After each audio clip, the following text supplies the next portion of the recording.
Hey, hi, hello, welcome back to my channel. I'm Jesse, and today I'm bringing you the Reader Time Capsule book tag. I did this last year and decided that I wanted to do it every year moving forward, just because I feel like it's such an interesting way to kind of get a picture of what my reading life looks like at that time. And I looked back at last year's and it was just so interesting because I feel like I'm kind of in a bit of a different space. I didn't take like a huge leap in terms of what I'm reading now, but I definitely feel like I went down a bit of a different path compared to where I was last year. So I just like love the idea of being able to look back on these videos and seeing where I was with my reading life each year and seeing just how much I've changed and evolved. I'm a very nostalgic person, and I feel like doing these videos each year is just like feeding that nostalgic side of me because I'll be able to like look back at these videos and just feel the nostalgia. Without further ado, let's dive into this year's Reader Time Capsule. What's a book that you feel has impacted you the most recently?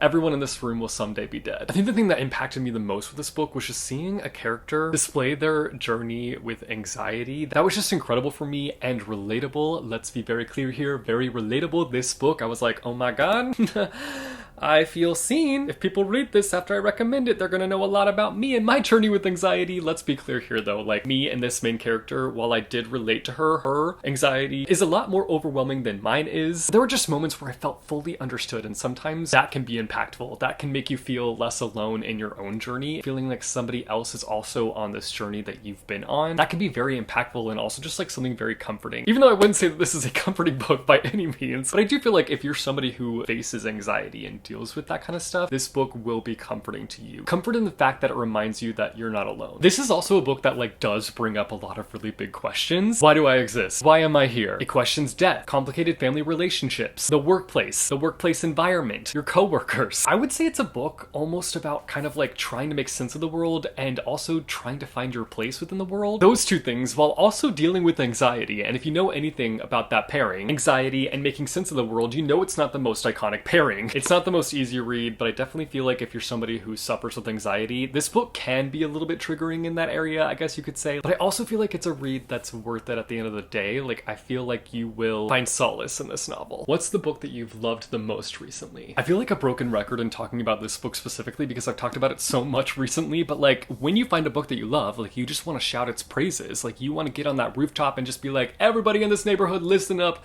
This is my favorite book. And that's how I feel about this book in particular. Mind you, I am not about to get on my roof and start shouting that this is one of my favorite books because like I barely ever interact with my neighbors and that would just be bad for my social anxiety in general. So the book in question is A History of Wild Places. When I consumed this book, it literally got stuck in my brain. Like I can't stop thinking about this book. I think about it a few times a week. And even though I'm obsessed with it, it's not one that I feel like I can strongly recommend. And I don't know if that's because I'm insecure in recommending books. Like I'm always afraid I'm gonna recommend a book, somebody's gonna go read it, they're gonna hate it, and they're gonna come back to me and be like, I can't trust you. Your recommendations are the worst. Unsubscribe. And yeah, maybe I need to work on my insecurities and just be confident in the books that I love. While there are elements in this book that are not perfect, I feel like those not so perfect things are overshadowed by the things that are perfect. And that comes in with the writing style, the atmosphere, the complex characters. Those three things are oozing out of this book. Perfection after perfection after perfection. The elevator pitch for this book is that it follows a children's author who's gone missing, a detective who also goes missing in searching for this children's author, and a community that is considered to be a legend. I don't necessarily want to like highly recommend it, but like I also can't help but highly recommend it because I'm quite literally obsessed. What style of storytelling do you love see being explored in books? I think a story structure that I really grew to love last year came from If We Were Villains. I'm holding it upside down. If We Were Villains. I love this style where we are following a main character who is kind of rehashing the past, and you know certain details of the present, but you don't know exactly how you got there. And that's exactly the style that we see in If We Were Villains. And I've seen this be done before in the past with other books, but I think If We Were Villains is a book that did it really well, and it made me want to read more books in this style. I think there's something so addicting about knowing certain details at the start of the book as to where things kind of end up by the end of the story that's being rehashed. Not knowing everything and then having to like comb through the story, pick up the little pieces, fill in the holes, put together the puzzle, and then be able to see like this full picture at the end. I think there's just something so satisfying about that. Now, If We Were Villains, while it was a 5-star read for me, I didn't feel the most satisfied by the end, and I didn't love the fact that it was kind of more of an open-ended ending, but I still freaking love this book and I want to read more books in this style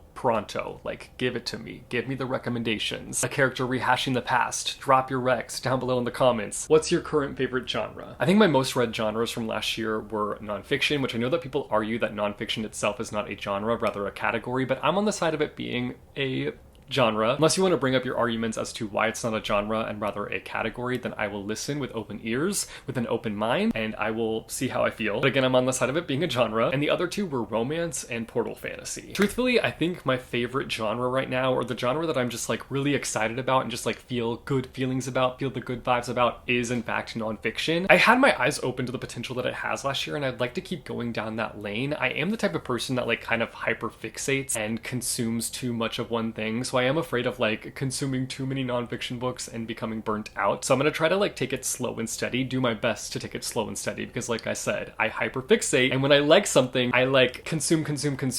So I'm gonna try my best to kind of like have a little self-control and just like pick up a few here and there. But I love just like reading nonfiction books that are like solely focused on really niche topics, and I want to read more in that lane. But I also feel like I really like memoirs. I read Britney Spears' memoir last year and I really enjoyed it. I'm currently reading Prince Harry's memoir right now called Spare, and while there's some questionable things that are brought up throughout that memoir, I'm still really enjoying it, and I'm really enjoying like learning about somebody. I do want to kind of like move out of like the celebrity memoir lane, like into kind of just memoirs from really interesting people who have lived really interesting lives. So that's kind of my goal in terms of memoirs this year, and like the memoirs that I want to pick up. I feel like a genre that I really want to explore this year, I know that that's not a part of the question, but I'm going to answer it anyway. I think a genre that I really want to tap into is sci-fi. I think it's just going to take me kind of overcoming being overwhelmed by the genre and just kind of really doing the research to know which ones I might end up enjoying, because I feel like I just feel overwhelmed right now, but I'm not really doing like the research to find books that I might enjoy. I feel like there's got to be some out there that have like tropes that I enjoy that are not too intimidating, and I feel like I could kind of start small with like maybe some sci-fi novellas and then work my way up to the big boys, the scary, intimidating boys. So that's the plan when it comes to sci-fi. But I am also like not confident in the fact that I will actually act on this, because I feel like I've been saying this for a few years now and I've never really taken the leap to really delve into the genre. So I would like to try, but we'll see what happens. What's your favorite format to read in? It still remains the same as last year, and that is an audiobook paired with a physical book. I just feel like there's nothing better. Like nothing beats this pairing. It's a match made in heaven, okay? It's incredibly immersive, and it really helps me out as somebody who feels like their attention span is dying on the daily. It really helps me focus and just like stay in the story, whereas sometimes if I'm just listening to an audiobook, my thoughts can wander and I can like veer off and not focus. And then also when I'm reading a physical book on its own, I can have the same experience where my mind just wanders and I'm like, hello, can we reel it back in and stay in the book? It's such a struggle, but it's really helpful to like have the audiobook going, be in the book, and just like have that immersive feeling, have that immersive experience. I love it. I live for it. It's the best. Show your favorite bookmark. I'm revealing myself to be the biggest nerd ever, but it is my My Hero Academia bookmark, and I just love it. I love My Hero Academia. I'm not caught up on it. I'm not caught up on the manga or the anime, so no spoilers in the comments, please, but like all these characters are my babies, my children, unless Minetta's on here. Minetta is not on here, so yes, these are in fact all my children, all my babies. I love them. I live for them. They are the best. I'm going to be working on getting caught up on this series this year, both in the manga and the anime, so I'll be in the know soon enough, but right now I'm very behind. Terribly behind. What do you think this year of reading will look like for you? I feel like honestly this is going to be a bit of a catch-up year for me. I'm planning to kind of really focus in on reading my physical TBR. Not to say that I won't be reading books outside of my own physical TBR, because I will be utilizing the library this year, and I will still be buying books this year despite the fact that I'm on a book buying ban this year. But that book buying ban is one that is not very restrictive and allows me to buy books, because I feel like book buying bans can be a little too restrictive, and that's why everybody fails them all the time. So the plan is to really focus in on reading my physical TBR, which are books from 5 to 10 years ago, so it's going to be a bit of a catch-up period for me. Not to say that I won't be reading any new releases, because there definitely are quite a few that I plan to read this year, but I feel like most of my year will be a catch-up year. But I'm excited. I've been like looking through my collection and going through and cleaning up, and I'm still going to be unhauling quite a few books this year, but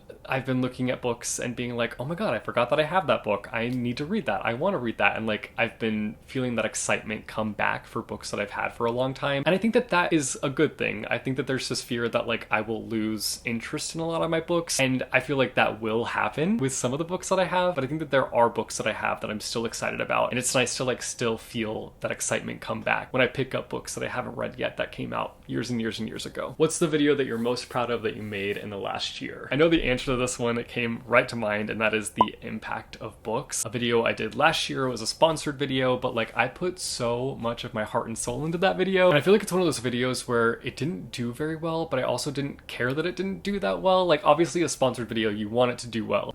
And obviously a video that you put your heart and soul into, you want to do well. But it was one of those things that I created for myself, and I enjoyed the process from beginning to end, and it didn't matter if one person watched it or 10,000 people watched it right away. Like, it was a fun video to put together. It made me proud. I can look back on it and just be proud of it, be proud of the thing that I made. And I think that that's something that I love the most about it. And I want to do more videos in that style, but sometimes I just feel a little insecure and I don't know what topics to explore in that format. And I want to make sure that like I'm executing the topics well. So maybe you'll see more videos in that style. Maybe you won't. We'll see what happens this year. And finally, what's a YouTube channel you've been loving this past year? I have two that come to mind. The first is Gavin from Gavin Reads It All. I feel like he has just inspired me. His like excitement and his creativity have inspired me to try to bring some excitement and creativity back to this channel. So I'm very appreciative of that. And then Eva's Literary Parlor, she's a very big-brained person, and I realize the fact that I am a very small-brained person, but sometimes I feel like her content just like really helps out my small brain. I highly recommend both of those channels. I will link them both down below in the description. That is it for the Reader Time Capsule tag. I'm gonna ask a question that I asked in last year's video, but I feel like it's just such a good question. What is a book that you read in 2023 that you feel is a solid representation of the books that you're gravitating towards today? Like, what is a book that you feel represents your current reading mood? The books that you're gravitating towards? Let me know in the comments down below. If you like this video, be sure to go and hit that like button. If you want to see more bookish content from me, be sure to go and hit subscribe or go and hit that bell icon and you'll be notified every time I post new videos. As always, thank you guys so much for watching. I hope your day is bright, that tomorrow is brighter. Keep reading what your heart desires, and I will see you soon with a new video. Bye, yo!